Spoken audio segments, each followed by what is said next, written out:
Yeah, of course timu zote kwanza zipo nyumbani. Yanga wanacheza kesho na FAR Rabat. Of course Yanga wanakutana na mpinzani mgumu, na nimemuelezea kwa kina sana. FAR Rabat ni timu ambayo ina wachezaji wazuri na wachezaji wenye uwezo wa kutoa ushindani. Kwa hiyo wanakutana na timu ngumu na yenye uwezo wa kutoa ushindani. Kwa hiyo nawapa nafasi ya kuweza kufanya vizuri, lakini mimi kwa upande wangu naona kama mechi inaweza ikabalance na matokeo yanaweza kupatikana, inawezekana akawa sare. Na kwa upande wa Simba, of course Simba naye anakutana na mpinzani mgumu, Petro Atletico. Ni timu ambayo unajua timu za ukanda wa kusini mwa Afrika ni timu ambazo zina aina yao ya soka, ikiwemo kucheza mpira wa kumiliki sana mpira, kumlazimisha mpinzani kukaa eneo lake na vitu kama hivyo. Na kama unavyojua Petro ni timu ambayo ina viungo wengi sana ambao wana uwezo wa kukaa na mpira mguuni na kucheza. Kwa hiyo Simba wanaenda kukutana na upinzani mkubwa sana kwenye eneo la katikati ya uwanja katika mchezo wao wa kesho kutwa. Lakini Simba imekuwa na rekodi nzuri sana katika dimba la Benjamin Mkapa, na imecheza na timu ambazo zina uzani mkubwa, kina Wydad Casablanca, Ahli, imecheza na timu mbalimbali katika michuano ya ligi ya mabingwa ambazo ni kubwa kiuzani. Kwa hiyo kwa ile experience pamoja na maandalizi bora, naipa nafasi pia Simba ya kuweza kupata ushindi. Unaweza usio ushindi mkubwa, lakini naamini wana uwezo wa kupata ushindi. Uwezekano wa Simba kupata ushindi na uona kabisa. Yeah. Tumeona Simba kwenye hatua za awali za mashindano ya CAF Champions League, lakini pia tumeona kwenye mechi 3 za ligi. Kwa uwezo wako ama kwa namna ambavyo unavyoiona Simba, unadhani kwa aina ya opponent ambao anakutana naye ni kipi ambacho Simba watakiwa wawe na tahadhari nacho kwanza, ili uhakikishe kwamba wanapata pointi 3 uwanja wa nyumbani? Unajua kwenye hii michuano ina tabia zake, lakini katika kitu cha kuzingatia ni pamoja na kuhakikisha kwanza hauruhusu bao. Yaani kuwa solid defensively, alafu angalia utafanya namna gani ya kuweza kupata bao, kwa sababu upo nyumbani. Na hapa angalia aggregate, hapa kinachoangaliwa ni alama 3. Ingawa aggregate inaweza ikaamua kwenye knockout, kama unahitaji kwenda kwenye knockout inaweza ikatumika aggregate kama mmetai kwenye point, lakini kwa sasa hivi muhimu zaidi ni alama. Kwa hiyo Simba wanapaswa kuhakikisha kwanza hawaruhusu bao, alafu waangalie uwezekano wa kuweza kupata bao. Hilo ni jambo la msingi. Sasa ukiwatazama Petro ni timu ambayo ina uwezo wa kufungika. Of course ishapoteza mechi 2 mpaka sasa hivi. Ishafungwa na FC Bravos, wameshafungwa na wamefungwa na Primero de Agosto, wamefungwa na São Salvador kwenye ligi ya kwao.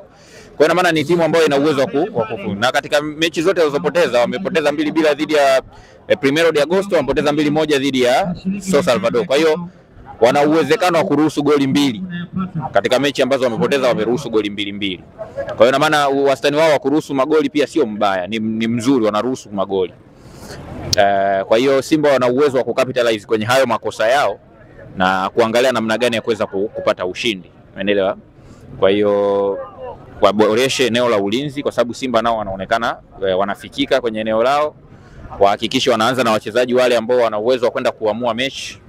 Kusio kuna mabadiliko ya kikosi, ukaweka wachezaji ambao ni wa kuanzia mechi, alafu wachezaji wa kumaliza mechi ukawaweka bench. Hilo kama ambavyo labda imefanyika katika mchezo wa pili dhidi ya Nsingizini Hotspurs labda na JKT.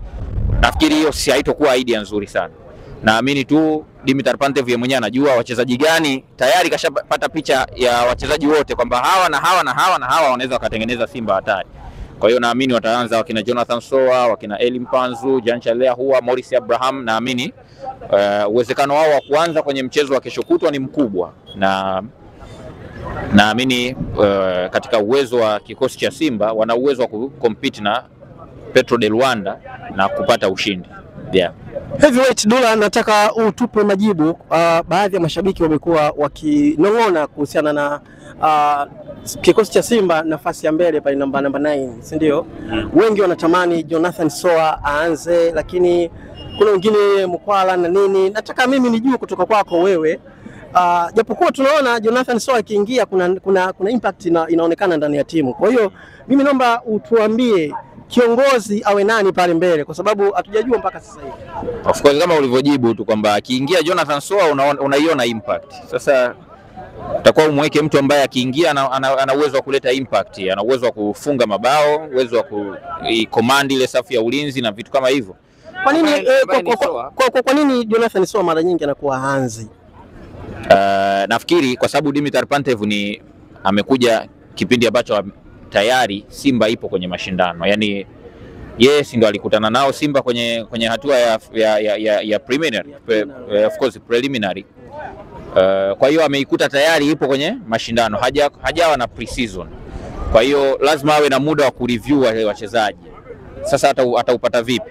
Ni kupitia hizo mechi, umeelewa? Kupitia hizo mechi anataka aone nikimpanga Mkwala ataofa nini, sijampanga Mkwala nimempanga fulani ataofa nini, sijampanga huyu nimempanga huyu ataofa nini. Kwa hiyo sio mbaya, ni katika ile tunaita team management strategies. Yani anafanya team management strategy ya kujua wachezaji gani ambao wanaweza wakawa na majibu sahihi ya mbinu zake.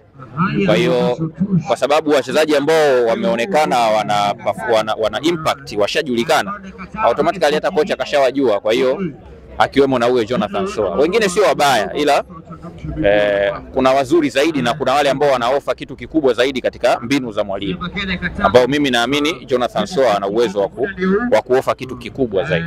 Lakini kuna vitu vingine ambavyo maybe sisi hatuna uhakika navyo 100%. Kwa mfano issue ya fitness, inawezekana labda amemkuta Jonathan Soa hakuwa kwenye fully fit, labda fitness yake haikuwa kama ambavyo ilipaswa kuwa, akapata muda wa kuweza kumtrain aweze kuwa fit zaidi kama ambavyo imekuwa kwa labda Alassane Kante na vitu kama hivyo. Huwezi jua, yani kuna vile vitu ambavyo mwalimu anaviangalia kwenye uwanja wa mazoezi na mambo kama hayo. Kwa hiyo mchezaji anaweza akawa na uwezo mzuri wa kukuofa kitu kikubwa, lakini ukaacha kwanza kumtumia ili aweze kuwa fiti kabla ya kuanza kumexploit inavyopaswa kuwa. Kwa hiyo hivyo ni vitu ambavyo pia vinaweza vikamfanya mwalimu aweze kuanza na kubadilisha wachezaji wake. Lakini unaweza ukaenda mbali zaidi sasa ukasema inawezekana ni fundisho au funzo au message ambayo mwalimu anakuwa ana instruct kwa wachezaji, lakini indirect. Unajua kuna direct communication na indirect communication. Direct communication ni mwalimu kumwambia mchezaji kitu anachokihitaji direct,